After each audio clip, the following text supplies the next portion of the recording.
तो हम लोगों ने पिछला वीडियो में देख लिया था यानी 1 to 15 तक के क्वेश्चन। ठीक है, ये मेरा जो चैप्टर है लाइट चैप्टर से हमने टॉप 60 क्वेश्चन लाए हैं आप सभी के लिए। तो पिछला वीडियो आप लोग नहीं देखे तो प्लेलिस्ट में जाके पिछला वीडियो देख लीजिए, क्योंकि उसमें 15 क्वेश्चन करा दिए सब के सब एमसीक्यू। जितने भी लाइट चैप्टर यानी प्रकाश चैप्टर से बने हैं क्वेश्चन, मैं एमसीक्यू टाइप का सब क्वेश्चन आपको करा दूंगा। तो इस वीडियो में हम लोग 15 से लेकर 30 तक का क्वेश्चन देखेंगे, काफी इंपॉर्टेंट है आप सभी के लिए। तो चैनल को पहली बार जरूर चैनल को सब्सक्राइब कर लीजिएगा, शेयर कर लीजिएगा अपने दोस्तों के साथ। चलिए फर्स्ट क्वेश्चन देख लेते हैं इस वीडियो का। बोल रहा है कि परिवर्तन के नियम के अनुसार क्या होता है। ठीक है, जो परिवर्तन के नियम होता है उसके अनुसार क्या होता है ये बताना है 16 का। तो 16 का मेरा क्या होता है, तो परिवर्तन के नियम के अनुसार जो आपतन कोण होता है वो सदैव कोण परिवर्तन कोण के बराबर होता है। आप लोगों ने 10th क्लास में पढ़ा होगा। अब बहुत सारे छात्र पूछ रहे हैं कि सर ITI के एग्जाम में ऑब्जेक्टिव पूछता है कि सब्जेक्टिव, तो टोटली ऑब्जेक्टिव क्वेश्चन पूछता है आप सबको। ठीक है, तो टेंशन नहीं लेने का है।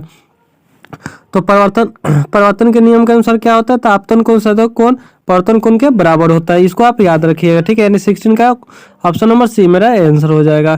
ठीक है, चलिए क्वेश्चन नंबर 17 देख लेते हैं। बोल रहा है प्रकाशीय फाइबर किस सिद्धांत पर कार्य करता है।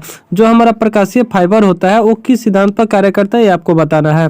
ठीक है, क्या अपवर्तन के सिद्धांत पर काम करता है, कि प्रकीर्णन पर, कि व्यक्तिकरण पर, कि पूर्ण आंतरिक परिवर्तन पर। ठीक है, तो जो प्रकाशीय फाइबर होता है वो किस सिद्धांत पर कार्य करता है, तो पूर्ण आंतरिक परिवर्तन पर काम करता है। ठीक है, गलत मत कीजिएगा कि अपवर्तन परिकरण पर होगा, ये सब तीनों में से कोई नहीं होगा। ठीक है, क्या होगा, तो पूर्ण आंतरिक परिवर्तन पे वो जो प्रकाशीय फाइबर है काम करता है। ठीक है, चलिए अगला क्वेश्चन देखते हैं।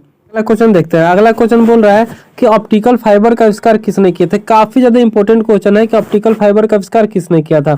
तो देखिए जो ऑप्टिकल फाइबर होता है उसका आविष्कार किसने किया था, तो जो नरिंदर कपानी थे इन्होंने ही ऑप्टिकल फाइबर का आविष्कार किया था। अच्छे से याद कर लीजिएगा, क्वेश्चन नंबर जो 18 है उसका ऑप्शन नंबर बी मेरा करेक्ट हो जाएगा, नरिंदर कपानी ने किया था। ठीक है, ऑप्टिकल फाइबर का आविष्कार। क्वेश्चन नंबर 19 बोल रहा है कि किसके लिए प्रकाशिक तंतु यानी ऑप्टिकल फाइबर का प्रयोग किया जाता है। जो ऑप्टिकल फाइबर का प्रयोग किया जाता है वो किसके लिए किया जाता है, क्या बुनाई के लिए किया जाता है, कि वाद्य यंत्र के लिए किया जाता है, कि संचार सेवा, की इनमें से कोई नहीं। तो जो हमारा ऑप्टिकल फाइबर का यूज किया जाता है यानी प्रकाशिक जो तंतु होता है उसका यूज किया जाता है वो किसके लिए यूज किया जाता है, तो संचार सेवा के लिए किया जाता है। यानी ऑप्शन नंबर में सी क्या हो जाएगा, करेक्ट आंसर हो जाएगा संचार सेवा। ठीक है, चलिए अगला क्वेश्चन देखते हैं। क्वेश्चन नंबर 20 बोल रहा है कि आकाश किस कारण से नीला होता है। जो आकाश मेरा होता है वो किसके कारण से नीला होता है ये आपको बताना है। ठीक है, तो मेरा जो आकाश होता है वो किसके कारण नीला होता है, तो जो वायुमंडल में सूर्य के प्रकाश के लघुत्तम तरंगदैर्घ्य का परिकीर्णन के कारण ही मेरा क्या होता है, आकाश का रंग नीला होता है। किसके कारण, वायुमंडल में। ठीक है, वायुमंडल में सूर्य के प्रकाश के लघुत्तम तरंगदैर्घ्य के परिकीर्णन के द्वारा। 20 का ऑप्शन नंबर सी मेरा क्या हो जाएगा, करेक्ट हो जाएगा। ठीक है, चलिए क्वेश्चन नंबर 21 देख लीजिए। बोल रहा है कि इंद्रधनुष तब बनते हैं जब सूर्य का प्रकाश, यानी इंद्रधनुष हमारा कब बनता है, तो जब सूर्य के पास क्या होता है ये आपको बताना है। तो जो सूर्य का प्रकाश वायुमंडल में यानी ऑप्शन नंबर सी होगा, वायुमंडल में निलंबी वर्षा बूंदों पर गिरने से अपवर्तन और आंतरिक परिवर्तन होने पर विकिरण हो जाता है, जिसके बाद क्या होता है, इंद्रधनुष हमारा बनता है। ठीक है, यानी 21 का क्वेश्चन नंबर 21 का ऑप्शन नंबर सी मेरा करेक्ट हो जाएगा। ठीक है, 22 नंबर देख लीजिएगा। जो संक्रमण आयन है किसमें प्रकाश को अवशोषित कर लेते हैं। तो जो मेरा संक्रमण आयन है किसमें प्रकाश को अवशोषित कर लेते हैं, तो 22 का मेरा सी जो है दृश्य क्षेत्र होता है इसको अवशोषित कर लेता है। ठीक है, चलिए क्वेश्चन नंबर 23 देख लीजिए।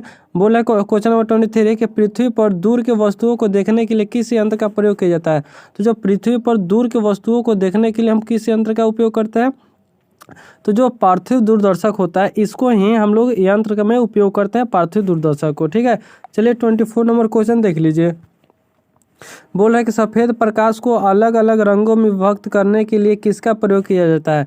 तो जो सफेद प्रकाश को अलग अलग रंगों में विभक्त करने के लिए हम किसका प्रयोग करते हैं, तो जो 24 का डी होता है यानी प्रिज्म होता है, प्रिज्म का ही यूज करके हम जो सफेद प्रकाश को अलग अलग रंगों में विभक्त करते हैं। ठीक है, तो ऑप्शन नंबर क्या हो जाएगा मेरा, डी हो जाएगा। ठीक है, 25 नंबर क्वेश्चन देख लीजिए। निम्नलिखित में से किस उपकरण का प्रयोग प्रकाश का प्रक्षेपण का अध्ययन करने के लिए किया जाता है।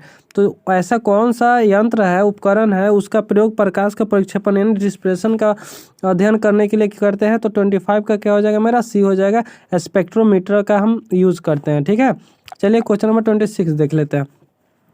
बोला है क्वेश्चन नंबर 26 की तरन लाल वास्तविक गहराई से कम गहरा दिखाई देता है, इसका क्या कारण है? इसका मतलब समझिए कि जो तरल लाल होता है वो वास्तविक गहराई यानी जितना गहराई होता है उससे भी अधिक मतलब उससे भी कम गहरा दिखाई देता है, इसका क्या कारण है? तो जो 26 का जो ए नंबर है, अपवर्तन यानी रिफ्रैक्शन जो है, रिफ्रैक्शन के कारण ही, अपवर्तन के कारण ही जो गहरा होता है, वास्तविक गहरा होता है उससे कम दिखाई देता है। ठीक है, चलिए 27 नंबर क्वेश्चन देख लीजिए। बोला कि पानी की टंकी ऊपर से देखने पर कम गहरी क्यों दिखाई देती है?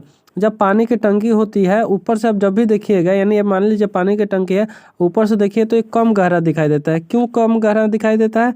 तो इसका भी कारण वही होता है, अपवर्तन के कारण। ठीक है, यानी ऑप्शन नंबर सी मेरा क्या हो जाएगा? करेक्ट आंसर हो जाएगा।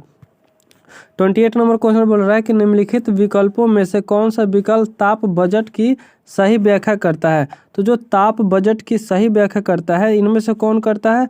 तो क्या यह पृथ्वी की लंबी तरंगों के रूप में ताप विकिरण करता है? तो नहीं। तो देखिए 28 का मेरा क्या हो जाएगा? सी हो जाएगा। यह आगत विकिरण तथा निर्गत विकिरण का संतुलन है। ठीक है, निम्नलिखित विकल्पों में कौन सा विकल्प ताप बजट की सही व्याख्या है? तो यह आगत विकिरण तथा निर्गत विकिरण का संतुलन बनाए रखता है। ठीक है, 29 नंबर क्वेश्चन देख लीजिए कि जो सूर्योदय और सूर्यास्त के समय वायुमंडल में लालिमा किस कारण छा जाती है? यानी जो सूर्योदय होता है और सूर्यास्त होता है, यानी सूर्य उगता है और सूर्य डूबता है उस समय लाल लाल रहता है, ये किसके कारण रहता है? तो प्रकाश के प्रकीर्णन के कारण, यानी ऑप्शन नंबर डी मेरा क्या हो जाएगा? करेक्ट हो जाएगी, प्रकाश के प्रकीर्णन के द्वारा। ठीक है, चलिए क्वेश्चन नंबर 30 देखते हैं और इस वीडियो का अंतिम क्वेश्चन है। बोला कि एशिया का विशालतम परावर्तित दूरबीन कहाँ है?